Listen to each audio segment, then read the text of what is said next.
Poštovanje pratiocima kanala Srbija Global.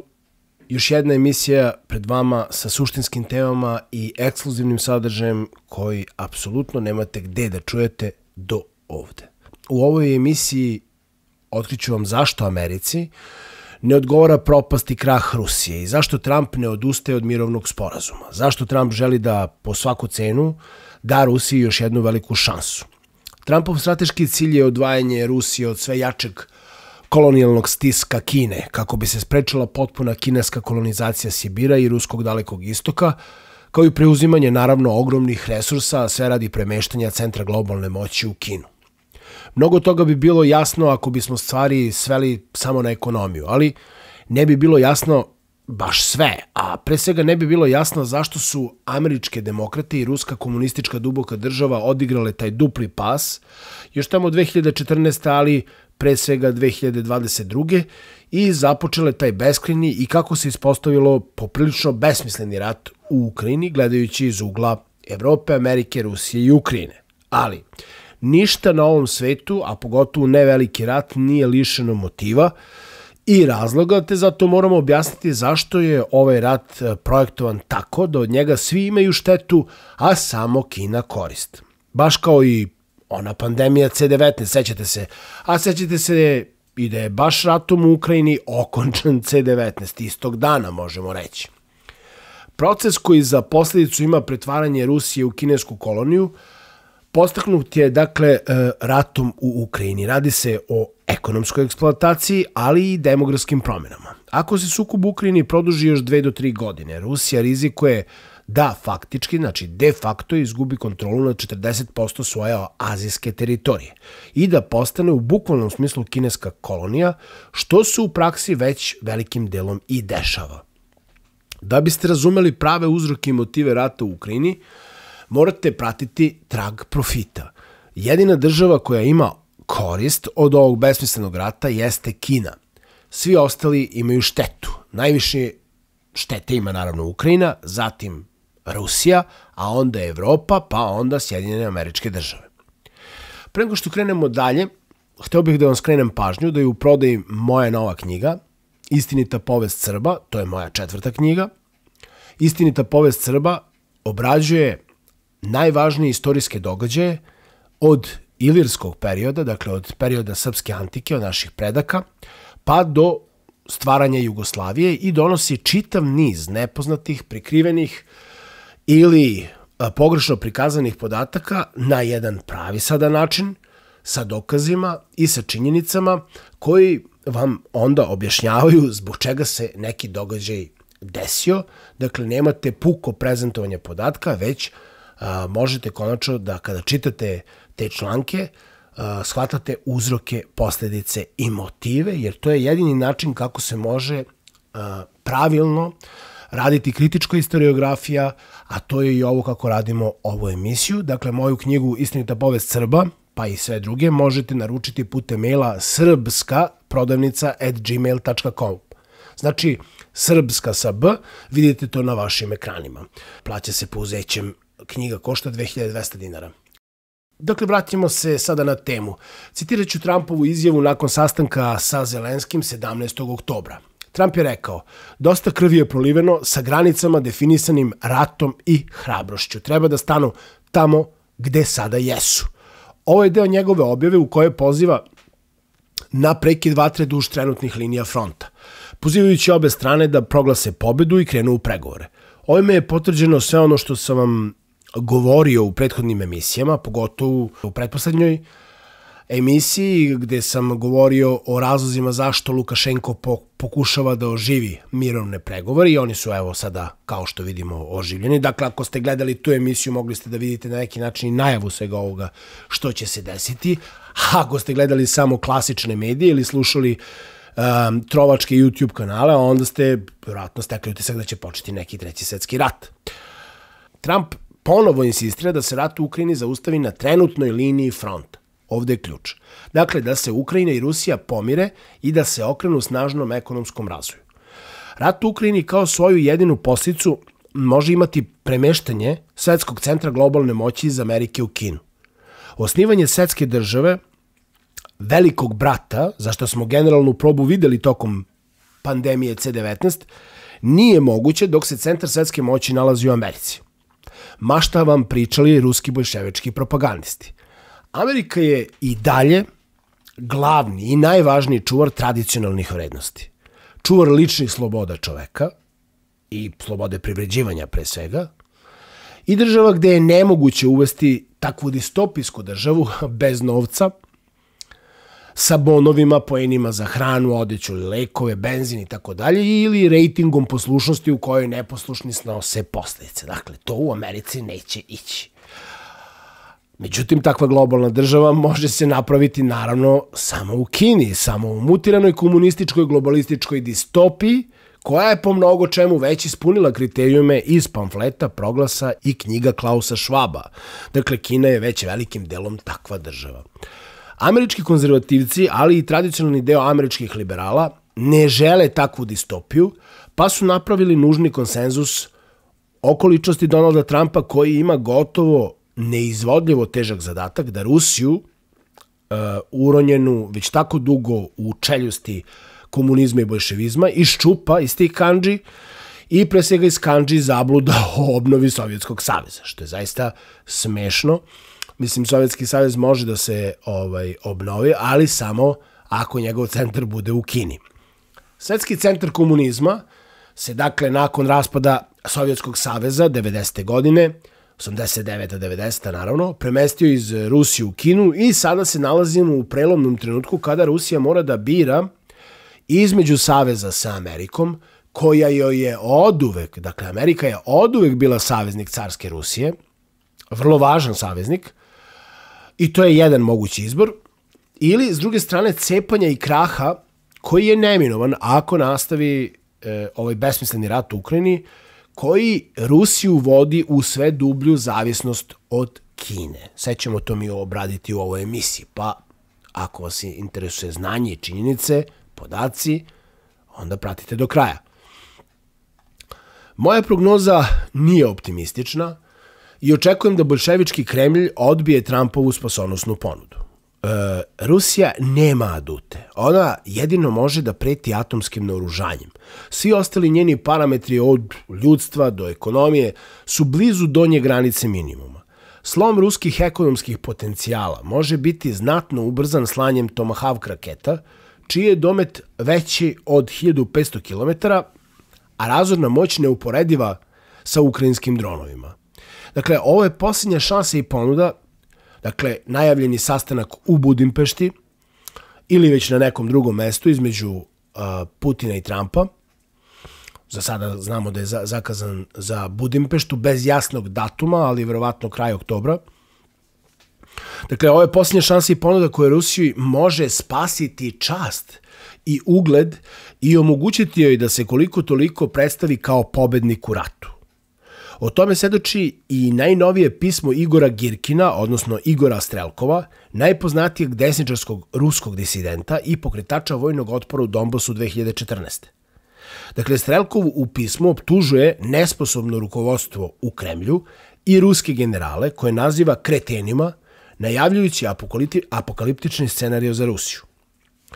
Podsjetimo se, Strelkov je 2014. zauzeo Slavjansk u Donbasu, koji je Rusija kasnije predala, tako što nije dala nikakvu pomoć Strelkovu u naoružanju, municiji i tako dalje, te se on sa svojim ljudima odatle morao povući. I zanimljivo je da Rusija ni dan danas, posle 4 godine rata, skoro 4 godine, oko 300 dana, već koliko, nije uspela da dođe do Slavjanska. Ali, za razliku od Rusije, Ukrajina jeste došla do ruskih rafinerija koje je uništila dronovima u razmerama od oko 25%. Pričat ćemo nešto detaljnije kasnije o tim brojkama. Znači, time je Ukrajina dovela Rusiju u jedan ponižavajući položaj da uvozi prerađenu naftu po visokim tržišnim cenama od Kine. Naftu koju prethodno u sirovom obliku proda Kini po ponižavajuće ispod tržišnim niskim cenama. A svi vi znate da je nafta i uopšte energenti, da je to glavni izvozni artikl Rusije i onda vam je jasno, ako na tim zonama profita, Rusija beleži niske profite ili ti gubitke. Jasno vam je kuda to vodi ratne potencijale Rusije. Dakle, sve ovo vodi ka jednom krahu ruske ratne ekonomije i Rusije generalno, koji se ne može sprečiti ofanzivama na varošice po Donbasu, Harkovu ili Zaporožju, Kupijansku i tako dalje. Znači, te stvari gde inače Rusija beleži ogromne gubitke u ljudstvu, zato što sprovodi taktiku talasa, takozvanog živog mesa, gde se jednostavno ljudi nekritički šalju u akcije protiv dronova. Rusija sada kao grogirani bokser, praktično koji je u nekoj vrsti knockdowna, ima dovoljno snage da onaj, da kažemo, instinktivni udarac uputi kao grogirani bokser i da on bude fatalan i za samu Rusiju, ali i za njene protivnike. Taj grogirani udarac, znači udarac grogiranog boksera, jeste zapravo upotreba nuklearnog naoružanja, što bi naravno dovelo do automatskog odgovora. Dakle, rezultat bi bilo masovno uništenje ljudi na teritoriji Ukrajine, zapadne Rusije i istočne Evrope. Time krah Rusije ne bi bio sprečen, već bi bio multiplikovan, pojačan i ubrzan, a Kina bi se bukvalno ušetala u te razvaline Rusije, o čemu ćemo sada detaljnije govoriti. Ruski Daleki istok i Sibir, koji čine oko 40% ruske teritorije, jer to je nekih 7 miliona kvadratnih kilometara, sa samo 7 miliona stanovnika, pa i manje, postaju sve više ekonomska periferija zapravo Kine, a ne Rusije.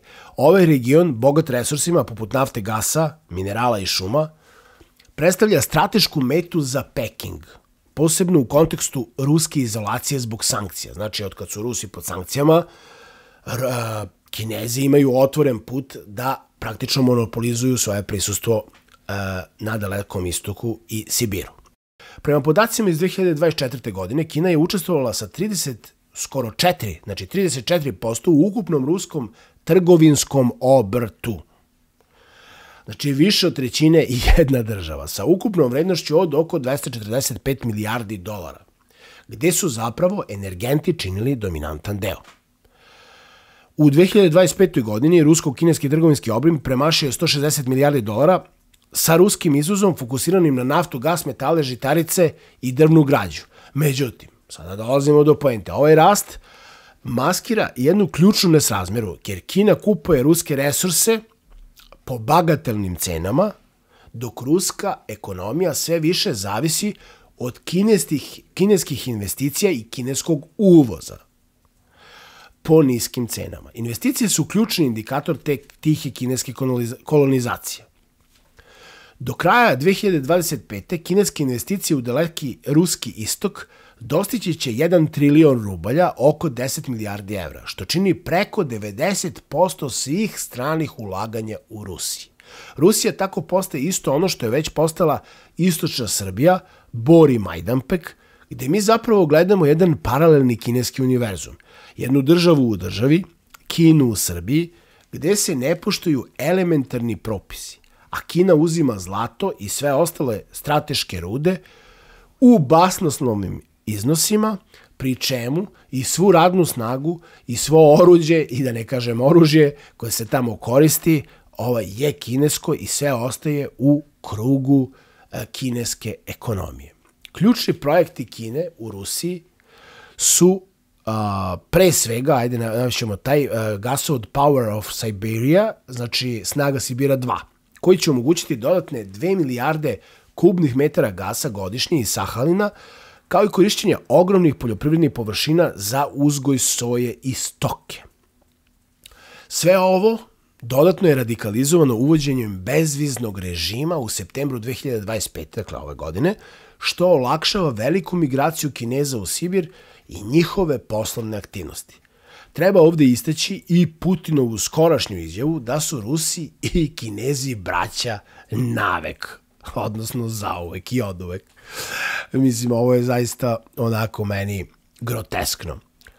A demografski trendovi pojačavaju celu ovu sliku. Rusko stanovništvo u regionu opada za oko 2% godišnje zbog emigracije, niskog nataliteta, ali i mobilizacije za rat. Jer se najviše iz tih, da kažemo, udaljenih perifernih krajeva ljudi mobilišu. Znači, projekcije su da će pasti ispod 6 miliona do 2030. Dakle, za 5 godina.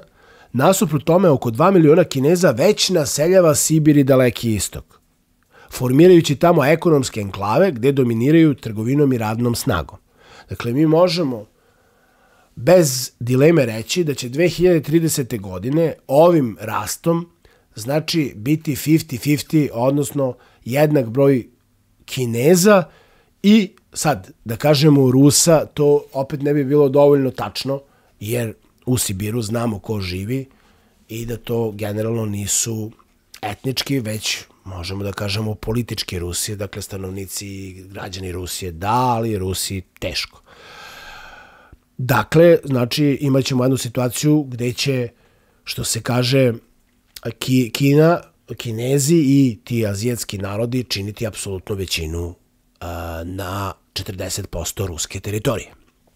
Tome još treba dodati podatak da na kineskoj strani te azijske granice, dalekoistočne, živi 80 miliona ljudi, dok na ruskoj, dakle sad govorimo samo o granici, živi oko 4 miliona. I tu vam je jasno sa trendovima pada u ruskom tom stanovništvu kako tu zapravo stvari stoje u nekim rokovima od 5 do 10 godina, što je za istorijske procese jedan tren. Kineske školske mape prikazuju delove Sibira, uključujući Vladivostok, kao izgubljene kineske teritorije otete u 19. veku. Teritorije koje treba očito povratiti. Svi analitičari upozoravaju, koji se ozbiljnije bave ovim, da u slučaju ruske slabosti Kina može preći na agresivnije korake, poput potencijalne invazije na Sibir umesto invazije na Tajvan. Mnogi će reći kako bi Rusija u tom slučaju vojno reagovali. Ali ja pitam, čime bre ljudi? Nekom novom atomskom bombom? Čime? Pešadijski i klasičnom artiljerijom svakako ne bi mogla ništa protiv Kine, od koje i inače zavisi u dobrom delu kad su u pitanju dronovi i elektronika, pogotovo na ovako udaljenom prostoru. Mislim, Rusija ne bi tu imala nikakve šanse, a posebno ne nakon devastacije vojnih potencijala zbog predugog rata u Ukrajini. I što bude duže trajao rat u Ukrajini, moć Rusije da reaguje na kinesko zauzimanje Sibira i Dalekog istoka postaće praktično, da kažem, nikakva. Setite se samo Prigožinove pobune, kad je pobunjeni deo vojske njegove stigao do Moskve praktično za nekoliko sati, bez ikakvog otpora. Dakle, jedno je Moskva ili par većih centara koji su branjeni na poseban način, a drugo je to prostranstvo Dalekog istoka. Tu Rusija, pogotovo ako se nastave ovi trendovi, nikakve šanse ne bi imala. Ekonomska zavisnost Rusije od Kine je merljiva posebno u trgovini. U 2024. trgovina je porasla za 36% sa Kinom, koja pak snabdeva 80% komponenti za ruske dronove. To sam vam malo pre rekao. Posebno dramatičan je uticaj napada ukrajinskih dronova na ruske rafinerije, koji su pojačani u 2025. Vraćamo se sada na te podatke, najavio sam da ću malo detaljnije da vam pričam o tome. Dakle, prema analizama od početka 2024. napadi su smanjili proizvodnju benzina za oko 10%. Dakle, preradu sirove nafte u benzin, dizel, šta god. Međutim, u avgustu 2025. napadnuto je 14 rafinerija, u septembru još 8, sa ukupnim kapacitetom od 123 miliona tona godišnje proizvodnje, a to je zapravo 38% ruskog rafinirajućeg kapaciteta. Još jednom da ponovim, pošto mnogim ljudima nije jasno kako to Rusija izvoznika kupuje naftu. Rusija znači ne kupuje sirovu naftu, ona i dalje izvozi sirovu naftu, što nije trenutno ugroženo tim napadima dronovima, nego je ugrožena unutrašnja prerada nafte u derivate koji se koriste za vozila i druge svrhe. Dakle, 38% tih kapaciteta je napadnuto. Teško je utvrditi tačne procente oštećenja. Donje Procene se kreću od oko 17%, a gore variraju i do 38, pa čak i do 40, jer je bilo i nekih novih napada. Ako kao realnu vrednost uzmemo, recimo, neku donju granicu od 25%, dolazimo do mnogo bitnijeg zaključka, i sad se vraćamo na Trumpa, da bi upotreba Tomahawk raketa sa ovim istim ciljem Rusiju praktično ekonomski uništilo u roku od 6 meseci, odnosno učinilo bi je bukvalno potpuno, apsolutno zavisnom od nekakve pomoći Kineza i kineske ekonomije. Ovi napadi na rafinerije ne samo da smanjuju prihode od nekakvog izvoza, već primoravaju Rusiju da uvozi rafinirane proizvode, dakle prerađenu naftu iz Kine, što je tako besmisleno. Znači, oni Kini prodaju bud zašto svoju sirovu naftu, a onda kod Kine kupe mnogo skuplje prerađeno tu, jer su im rafinerije bombardovane i ne mogu da prave prerađevine od nafte u adekvatnoj meri. Ako se rat produži još par godina, gubici bi naravno mogli da eskaliraju i bez američkih Tomahawk raketa, ostavljajući Rusiju tako bez ikakve mogućnosti da se odupre kineskoj ekspansiji. Rusija bi onda, kao dozrela jabuka, sama pala u korpu Kine. I baš zato Trumpova administracija ne odustaje od pregovora, jer uništenje Rusije nije u američkom interesu, naprotiv. Ali, da li će to boljševička elita u Kremlju shvatiti i prihvatiti, veliko je pitanje, pa ja smatram da su šanse vrlo male, mada je Trump optimista. Ako u Budimpešti ne dođe do napretka u pregovorima, Trump će morati da napravi ekstreman zaokret, da dodatno naoruža Ukrajinu, u slučaju da uskoro ne dođe do preokreta u ruskim stavovima koji traže da im Ukrajina preda i ono što nisu osvojili u ratu, Trump će insistirati na vojnom porazu Rusije i na povratku svih teritorija u Ukrajini. Trump će biti prinuđen da silom Rusiju tera na ono što je njen nacionalni interes, jer uništavajući svoj interes, Rusija zapravo uništava i američki.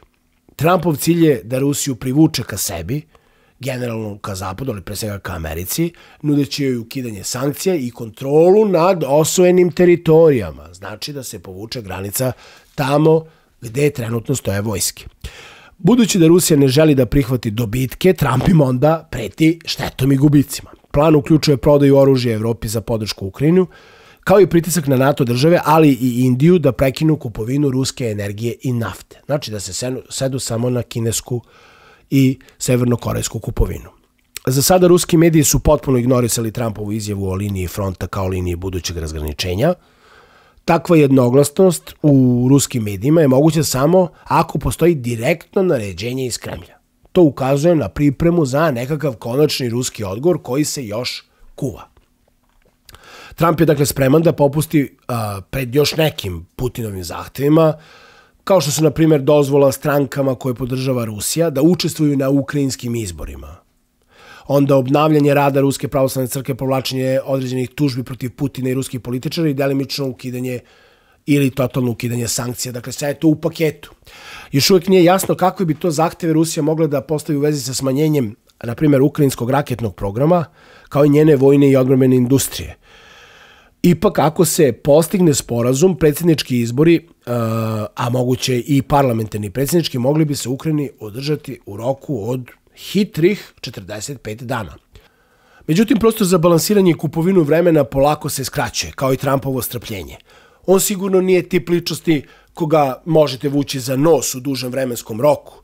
Za Rusiju, ali i sveta, pogotovo za Srbiju, najlekovitije bi bilo kada bi došlo do realnih političkih i sistemskih promjena u Moskvi, dakle promjene režima, dolazak nekakvih promonarhističkih ili nacionalističkih, pre svega nekomunističkih stranaka i ličnosti, na vlast u Moskvi dovelo bi do renesanse Rusije. To je sasvim jasno. Sve se to ipak zadržava samo u domenu kondicionalnih rečenica, dakle pustih snova, lirski rečeno, jer duboka boljševička država tako nešto neće ni po koju cenu dozvoliti da se dogodi u Moskvi, u Rusiji, čak ni po cenu građanskog rata u Rusiji.